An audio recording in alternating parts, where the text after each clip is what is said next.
Hey, this is Jay Kumar, the BassBlaster, and this is your Abu Garcia REVO tips, techniques, and trends for the month. Number 1. That's my new obsession.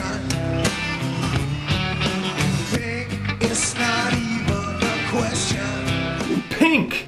Is it just for floating worms around the spawn? Does it only work if it's a morning dawn robo worm on a drop shot? Could the answer be yes, that pink only works in these circumstances? Or when the lenders are throwing a pink X-Wrap in Minnesota for smallmouths? Nah, no way. Maybe that's why we're starting to see pink be something like the new yellow sexy shad stripe in bass fishing. I'm talking about pink highlights. I guess like that, but on baits, like the Berkeley Fritz side in Ghost Morning Dawn, a great color. Can you see the pink? Here's a more obvious one, a Rapala DT8 and Live River Shad. That's a killer color. Then you have these skirt colors I shouted out last month. White, chartreuse, a little blue, and pink. Which reminds me of this Duo Realis color designed by the one and only Aaron Martins. It's called AM Dawn. That one has white, a ghost sexy shad type yellow stripe, and pink. Now Aaron was always ahead of everybody, and if he designed a color, it's money. We also have some new baits being offered in pink colors, like this new Fish Lab Flutter Nymph, and this new Berkeley Power Switch in HD Pink Wizard.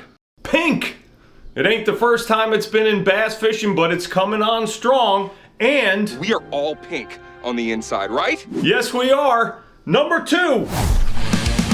Can we pattern single fish now? MLF Bass Pro Tour rookie Drew Gill says we can, and he proved his point by winning the Bass Pro Tour stop on North Carolina's Chowan River by doing exactly that. Before getting into it, just a brief Bassin' 101 about what is a pattern. So when tournament bass fishing first started, guys basically just fished spots where they had found fish. Then they got more sophisticated knowledge-wise and with sonar and maps, and figured out if they found fish on rock and wood in 5 feet on a secondary point, that they could just run around the lake looking for the same stuff and find fish that way. That is a pattern. Then when GPS came along, it was all about that and way less about pattern fishing. Fishing spots, not pattern fishing, but pattern fishing didn't go away. And when forward-facing sonar came out, all of a sudden it was all about casting to or chasing down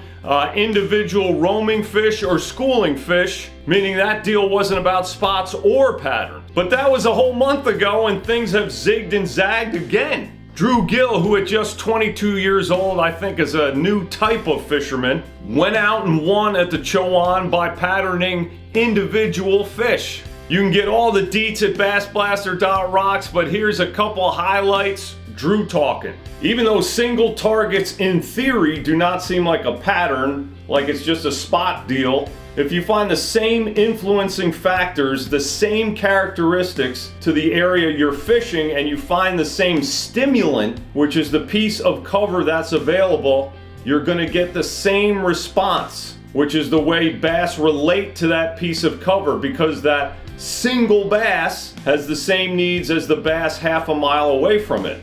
And then he says, even though it feels kind of like running spots, you're patterning a behavior and you're trying to find the thing or target to create that behavior in that fish, and as a result make its behavior patternable. Man, you got that? He's creating behavior in single fish and then patterning that. Not just patterning structure and cover or location and depth. He also said, as soon as you ascertain what all those needs and desires are for the bass, if you can find areas or types of structure that appeal to those desires and those needs, you can still find a population of bass living on it, even if it's contrary to the common belief or the common system in the fishery. What he means by that, if it's contrary to the way fish are typically caught or patterned there. It's pretty wild.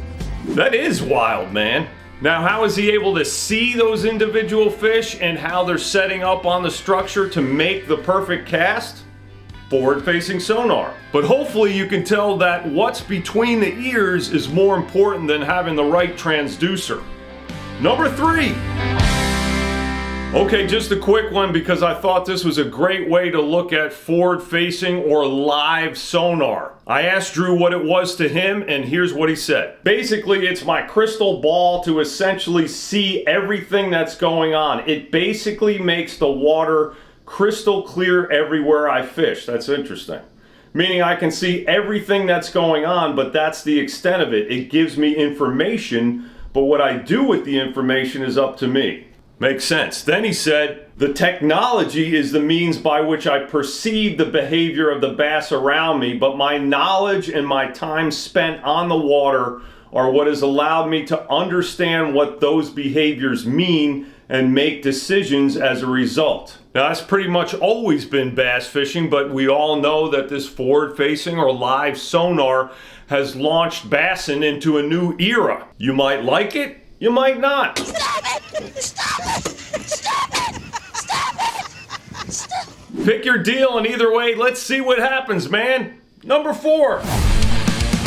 Now, a lot of new baits are rolling out all year long now, not just at ICAST in July anymore. Jacob Wheeler and Dustin Connell have used 2 of those new baits, both by Rapala's newish soft plastics brand Crush City 2. That's some new West Coast band, metal something, metal. Anyhow, Jacob and Dustin searched and destroyed with those new baits, which made the Rapala Crush City Freeloader in particular one of the hottest baits in bass fishing, especially in the shad colors. And this time, Drew Gill won it by fishing another new, not yet out bait. He ran out of the 1-pack he had, called a Nekorama, made by Bite Baits. Now, Drew designed that worm for Neko or Neko rig fishing, and it's not the first time anybody's ever come out with a Neko worm. But Drew is known for fishing a Neko rig with forward-facing sonar. That's his favorite rig or bait for it. Though he used that new Nekorama on a drop shot at the Chowan. Here's a little hype from him about it. This worm is a fantastic presentation for throwing on a Neko rig specifically, but also on a drop shot and shaky head. It's a check cashing worm. It's a tournament winning worm. In fantastic colors and really specific design materials for this technique. Now, it's real interesting that Big Bite Baits would dive into bait development with just a rookie on the national scene. But again, Drew for sure knows that technique, and he for sure knows how to win with it. That is the sole purpose for which I was born. Maybe. Number 5. Do not get your frog fish. Here's a quick tip from Jordan Lee after he won the recent MLF Heavy Hitters Tournament. How do you feel, heavyweight champion of the world? I'm very feel.